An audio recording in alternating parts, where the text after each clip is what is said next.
दोस्तों, अगर आप भी विराट कोहली को शानदार खिलाड़ी मानते हैं तो वीडियो को लाइक जरूर कीजिएगा। दोस्तों, आखिरी 6 गेंदों में चाहिए थे 21 रन। बल्लेबाजी कर रहे थे मैच विनर विराट कोहली। फिर चौके छक्कों की आंधी में हुआ ऐसा घमासान, विराट के चरणों में गिरने को मजबूर हुआ। नेपाल तो आखिर कैसे विराट के चमत्कार से आखिरी गेंद पर टीम इंडिया ने किया। नेपाल का सुपड़ा साफ क्या, रोंगटे खड़े कर देने वाले उस अंतिम ओवर में जिसे देखने वाले दांतों तले उंगलियां दबाने पर मजबूर हो गए। कैसे विराट ने अपनी विस्फोटक बल्लेबाजी से छुड़ा दिए नेपाल के छक्के। दिलों की धड़कने थाम देने वाले लास्ट ओवर की पूरी हाईलाइट का वीडियो हम आपको दिखाएंगे। लेकिन उससे पहले आपको क्या लगता है कि विराट कोहली और शुभमन गिल में से कौन सबसे शानदार बल्लेबाज है? अपनी राय नीचे कमेंट बॉक्स में जरूर दे दोस्तों। पाकिस्तान के खिलाफ शुरुआती पहले मैच में बारिश के कारण मैच रद्द हो गया, जिसके बाद अब दूसरे मुकाबले में नेपाल को हराकर क्वालिफाइड करने का आखिरी मौका था, जिसमें उन्हें किसी भी कीमत पर जीत चाहिए थी। तो वहीं दूसरी तरफ से टीम इंडिया का कॉन्फिडेंस देखते ही बनता था। ऐसे में दोनों टीमों के बीच कांटे का मुकाबला होने की उम्मीद पहले से ही सभी ने की थी। तो वहीं कुछ ऐसे ही हमें देखने को मिला। कप्तान रोहित शर्मा ने टॉस जीतकर पहले नेपाल को बल्लेबाजी करने का न्योता दिया और एक बार फिर वही हुआ जैसा हर बार हमें देखने को मिला था। भारतीय गेंदबाजों की आग उगलती हुई गेंदों के सामने नेपाल का टॉप ऑर्डर पूरी तरह से तहस नहस हो गया था और कोई भी बल्लेबाज ज्यादा कुछ योगदान नहीं दे पाया। ऐसा लगा था कि नेपाल तो बिखरने वाली है और पहली पारी में ही वो धाराशाही हो जाएंगे। लेकिन एक बार उनके लिए संकट मोचन बनकर आते हैं पिछले मुकाबले के हीरो आसिफ शेख, जिनके सिर पर तो खून सवार था। जी हां दोस्तों, आसिफ शेख ने देखते देखते केवल 38 गेंदों पर इस कदर तबाही मचाई कि पूरा खेमा का आप उठा था। उन्होंने 140 रनों की पारी खेली, जिसमें 9 चौके तो वही 5 गगनचुंबी छक्के मारकर और अपने दम पर भी उन्होंने अपनी टीम नेपाल को मुकाबले में एक मैच टोटल 276 रनों पर लाकर खड़ा कर दिया था, जहां से मुकाबला किसी भी तरफ जा सकता था। हालांकि भारत के पास खौफनाक बल्लेबाजों की पूरी फौज थी जो चुटकियों में नेपाल की धज्जियां उड़ाने का दम रखते थे। लेकिन नेपाल टीम के पास भी घातक पेस अटैक था। ऐसे में मुकाबला तो लाजवाब होने वाला था। दोस्तों, टीम इंडिया की तूफानी शुरुआत दिलाने के इरादे से एक बार फिर गिल और रोहित की जोड़ी मैदान में उतरी, जहां उन्होंने आते ही अपने बल्ले से तबाही मचानी शुरू कर दी। चौके छक्के की झड़ी लगाते हुए पहले 4 ओवर में 50 रन जड़कर इन दोनों ने अभी से इस मैच में नेपाल को पीछे छोड़ दिया था।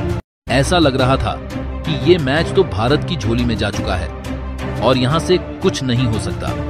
लेकिन फिर होता है ऐसा पलटवार जो टीम इंडिया को आने वाले कई वर्षों तक सपनों में भी आकर सताने वाला है। जी हां, आपको बता दें, एक के बाद एक भारत का बल्लेबाजी क्रम भी नेपाल की तरह तहस नहस हो गया। गिल केवल 24 रन बना पाए तो रोहित से लेकर श्रेयस अय्यर जैसे बल्लेबाज तो दहाई के आंखड्डे को छूने में नाकामयाब साबित हुए। ईशान किशन भी केवल 1 रन बनाकर चलते बने। यहां तक कि भारत के लिए 250 रनों तक पहुंचना भी नामुमकिन हो गया था। ऐसा लगा कि इस आखिरी मुकाबले में भारतीय टीम को एक करारी हार नसीब होने वाली है। हालांकि हमारे लिए सबसे बड़ी खुशखबरी थी कि हर बार धमाल मचाने वाले विराट कोहली का बल्ला तो आग उगल रहा था। जी हां दोस्तों, ये खिलाड़ी तो इतिहास के पन्नों में अपना नाम दर्ज कराने के इरादे से आया था। वही लड़ते रहे, जूझते रहे, नेपाल के गेंदबाजों की धज्जियां उड़ाते रहे और अपनी टीम की नया पार लगाने के लिए उन्होंने एड़ी चोटी का जोर लगा दिया था।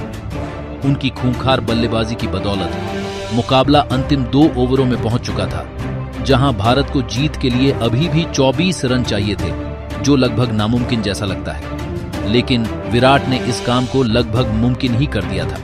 49 1 ओवर लेकर आए सोमल कामी की तो उन्होंने जमकर पिटाई कर दी। लगातार 3 गेंदों पर 3 चौके जड़कर हैट्रिक बटोरने वाले कोहली को इतने में ही संतोष नहीं हुआ। उन्होंने इसी ओवर की 5वीं गेंद पर इतना खतरनाक छक्का लगाया कि गेंदबाज के साथ साथ नेपाल के लाखों फैंस के भी पसीने छूट गए। इसी के साथ उन्होंने इस ओवर में 20 रन बटोरे और मुकाबले में टीम इंडिया की वापसी का ऐलान कर दिया था। वो तो हार मानने को तैयार ही नहीं थे। भारत को अब आखिरी ओवर में जीत के लिए 21 रन चाहिए थे। विराट कमाल के फॉर्म में थे और वो अपनी टीम को जीत दिलाने की तरफ आगे बढ़त चले थे। हालांकि ये काम इतना आसान नहीं था, लेकिन यह कारनामा केवल विराट ही कर सकते थे। ऐसा भरोसा भी सभी भारतीयों को था, लेकिन दोस्तों नेपाल भी हार मानने को तैयार नहीं था। वो भी अपनी जीत के लिए किसी भी हद तक जाने को तैयार थे। आखिरी ओवर में गेंदबाजी लेकर आए करण ने पहली 3 गेंदों पर इतनी कातिलाना गेंदबाजी करें कि विराट भी बेबस नजर आए। पहली 3 गेंदों पर उन्होंने केवल 4 रन बनाने दिए और मुकाबला भारत की पकड़ डीडीएच से बहुत दूर चला गया, क्योंकि 3 गेंदों पर 17 रन बनाने थे, जो लगभग नामुमकिन होता है।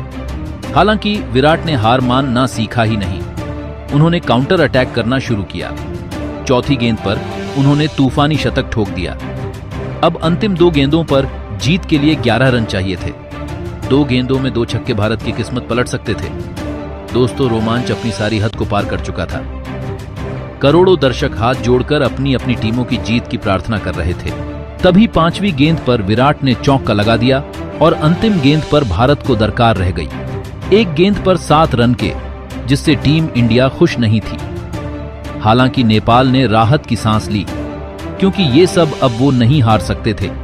लेकिन उन्हें क्या पता था कि ये बहुत बड़ी अनहोनी उनका इंतजार कर रही है। अचानक से नेपाल के खेमे में उथल पुथल मच गई, क्योंकि अब ये मैच एक गेंद पर 6 रनों पर जा पहुंचा था, जहां टीम इंडिया को जीत के लिए 6 रन चाहिए थे। अचानक से 140 करोड़ भारतीयों में नई लहर दौड़ गई थी। विराट का कॉन्फिडेंस भी देखते ही बनता था और उन्होंने उसके आगे नेपाल के उम्मीदों को सूखे पत्तों की तरह उड़ा दिया था, जो विराट कोहली से बहुत दूर गेंद फेंकी। लेकिन विराट तो शेर पर सवा शेर है। उस गेंद को गेंदबाज के ऊपर से छक्के मारकर कोहली ने टीम इंडिया को एक कभी न भूलने वाली जीत दिला दी और उनकी विस्फोटक बल्लेबाजी के दम पर टीम इंडिया ने नेपाल को सूबड़ा साफ कर दिया, जिसके सबसे बड़े हीरो विराट बने थे। लेकिन दोस्तों अब आपको क्या लगता है, भारत एशिया कप की ट्रॉफी हासिल कर पाएगी या नहीं? अपनी राय नीचे कमेंट बॉक्स में जरूर बताएं और ऐसी शानदार खबरों के लिए चैनल को सब्सक्राइब जरूर करें। धन्यवाद।